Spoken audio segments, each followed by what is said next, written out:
আমাৰ বঙাইগাঁও জিলাৰ চলন্তপাৰাৰ সমূহীয়া স্বাস্থ্য কেন্দ্ৰখন আজি মুকলি কৰা হয় আৰু এই স্বাস্থ্য কেন্দ্ৰখন মুকলি কৰিবৰ বাবে আমাৰ বঙাইগাঁও জিলাৰ বিশিষ্ট অতিথি হিচাপে আহিছিলে মাননীয় শ্ৰীযুত ফণীভূষণ চৌধুৰীদেৱ। তেখেতৰ তত্ত্বাৱধানত আজি এই সমূহীয়া স্বাস্থ্য কেন্দ্ৰখন মুকলি কৰা হয়। এই স্বাস্থ্য কেন্দ্ৰখনত আছে 30খন বিচনাৰ ব্যৱস্থা আছে।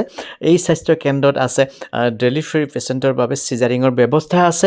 এই স্বাস্থ্য কেন্দ্ৰত অত্যাধুনিক সা সামগ্ৰী যিখিনি অস্ত্ৰোপচাৰৰ বাবে যিখিনি সঁজুলি লগা হয় সেইখিনি এজন ৰোগীৰ বাবে সকলোখিনি ইয়াতে ব্যৱস্থা কৰা হৈছে আৰু এজন ৰোগীয়ে যিখিনি সা সুবিধা পাব লাগে এই স্বাস্থ্য কেন্দ্ৰত সকলোখিনি সুবিধা কৰি দিয়া হৈছে।